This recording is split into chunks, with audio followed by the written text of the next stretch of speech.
Baik, Assalamualaikum warahmatullahi wabarakatuh. Alhamdulillahirabbil alamin, wassalatu wassalamu ala asyrofil anbiya'i wal mursalin wa ala alihi wa sahbihi ajmain. Allahumma sholli ala sayyidina Muhammad wa ala ali sayyidina Muhammad. Baik, pada kesempatan kali ini saya akan menjelaskan mengenai komunikasi sel, mata kuliah biologi sel yang diampu oleh Ibu Nurul Widya, SSI, MSI.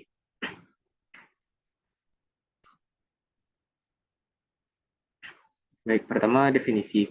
Komunikasi merupakan aktivitas dasar sebagai sarana untuk saling dapat berhubungan satu sama lain dalam seluruh dimensi kehidupan. Sehingga dapat dikatakan bahwa dengan komunikasi segala sesuatu dapat dikoordinasi untuk menghasilkan efek atau hasil tertentu. Jadi pada dasarnya setiap makhluk hidup memerlukan adanya komunikasi. Bahkan di tingkat sel pun perlu adanya komunikasi agar agar sel dapat bekerja dengan baik. Kemudian untuk definisi komunikasi dalam sel, komunikasi dalam sel mirip dengan komunikasi pada umumnya. Sel berkomunikasi dengan mengirim atau menerima sinyal molekul kimia yang disebut ligan. Jadi pada gambar terdapat senyawa kimia yang seperti yang disebut ligan, kemudian mengubah sinyal menjadi respon.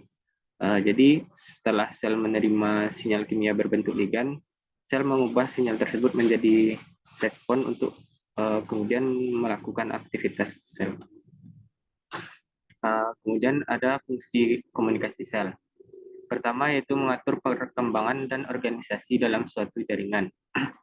Jadi dengan adanya komunikasi, sel dapat mengatur perkembangan dan organisasi dalam satu jaringan dan berinteraksi antara satu sel dengan yang lainnya. Kedua, mengontrol pertumbuhan dan pembelahan sel.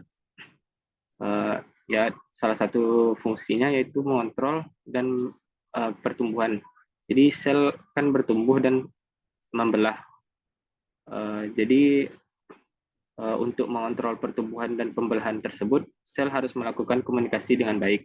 Jika komunikasi antar sel tidak terlaksana dengan baik, ada kemungkinan pembelahan sel akan berlangsung secara tidak normal yang biasa disebut dengan sel tumor atau kanker. Kemudian melakukan koordinasi fungsi antar sel dan jaringan. Jadi setiap sel perlu adanya koordinasi agar fungsi antar sel dan jaringan tersebut dapat terlaksana dengan baik. Dan fungsi terakhir yaitu mempertahankan homeostatis. Selanjutnya, syarat terjadinya komunikasi sel. Yang pertama adanya respon, lalu kemudian adanya rangsangan. Respon setelah sel menerima respon, adanya rangsangan. Lalu maka akan terjadi komunikasi antar sel.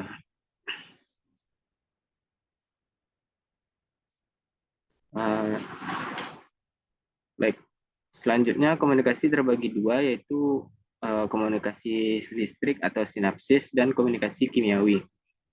Komunikasi listrik atau sinapsis itu yaitu pemindahan impuls dari satu sel saraf ke sel saraf lain yang terjadi melalui tempat khusus yang terbentuk dari komponen ujung sel saraf sebelum sinaps. Sel saraf bersinaps menuju sel saraf pasca sinaps. Jadi untuk komunikasi listrik atau sinaps ini ya terjadinya pada sel saraf. Kemudian terjadi pada sel saraf yang spesifik. Sel saraf menghasilkan sinyal kimia neurotransmitter. Jadi neurotransmitter itu yang menyampaikan sinyal berupa listrik dari satu sel saraf ke sel saraf lain. Selanjutnya ada komunikasi kimiawi, yaitu komunikasi antar sel dengan zat kimiai. Ini dapat berlangsung dengan mensekresikan zat kimia tertentu. Jadi sel mensekresikan atau mengeluarkan zat kimia tertentu yang biasa disebut ligan. Ligan tersebut berpindah dari satu sel ke sel yang lain untuk diterima sebagai rangsangan pada sel lain.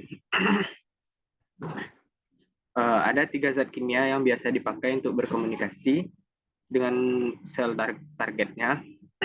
Yang pertama yaitu neuromodulator, yaitu sebagai parakrin dan autokrin, disekresikan oleh sel saraf.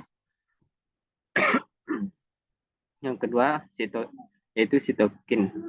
Sitokin yaitu peptida pengatur yang biasanya bekerja pada sel dekat dengan tempat disekresinya. Yang ketiga yaitu eikosanoid, yaitu parakrin golongan lipid berperan penting pada proses inflamasi dan respon alergi prostaglandin, tromboksan, dan leukotrin.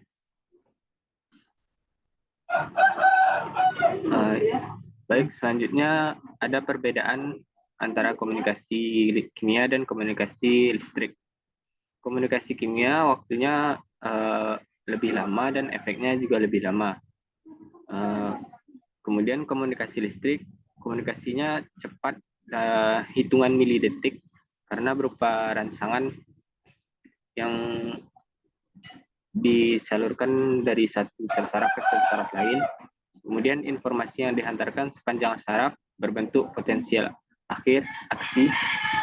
Kemudian penghantaran informasi dari sel saraf ke sel target berlangsung melalui sinaps ya. Dan dikenal dengan transmisi sinaps.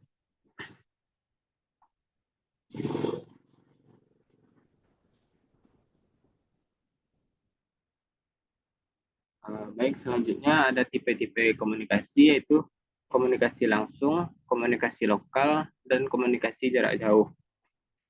Komunikasi langsung yaitu langsung dari satu sel untuk sel dirinya sendiri, atau biasa disebut autokrin. Sel pengirim dan sel target berasal dari satu sel yang sama. Kemudian komunikasi lokal atau itu ligan didistribusikan secara langsung ke sel target di dekatnya secara lokal melalui aliran sitoplasma. Ini berarti ligan terdistribusi secara langsung tanpa harus menembus membran plasma. Kemudian komunikasi jarak jauh atau biasa disebut endokrin, persinyalan di mana ligan didistribusikan relatif jauh menuju sel target. Komunikasi jarak jauh ini dilakukan dengan bantuan aliran darah. Ligan pada persinyalan ini disebut hormon. Untuk contohnya yaitu distribusi hormon insulin, yaitu dari pankreas disekresikan melalui aliran darah karena jaraknya yang cukup jauh. Ini untuk gambarnya dapat kita lihat di sini. Ini yang jarak jauh endokrin dari satu sel melalui bloodstream atau aliran darah. Kalau endokrin ligannya disebut hormon. Hormon tersebut masuk ke aliran darah dan menuju ke sel targetnya, yaitu jaraknya yang cukup jauh. Kemudian parakrin untuk komunikasi secara lokal langsung disekresikan ke sel-sel target di sekitarnya. Kalau ini untuk neuronal yang sinaps tadi,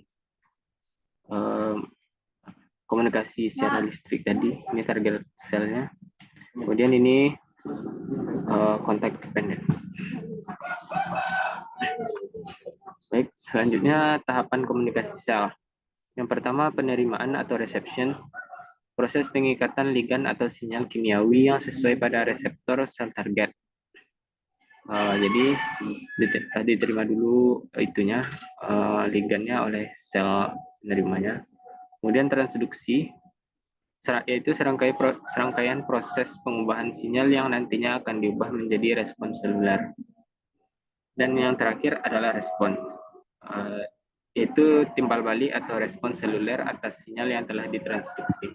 Jadi setelah sinyal diterima, ditransduksi, lalu kemudian adanya respon dari sel target, sehingga terjadilah komunikasi sel. Baik, mungkin hanya itu saja yang dapat saya sampaikan pada pertemuan kali ini. Untuk lebih dan kurangnya saya mohon maaf atas segala kesalahan. Saya akhiri dengan wassalamualaikum warahmatullahi wabarakatuh.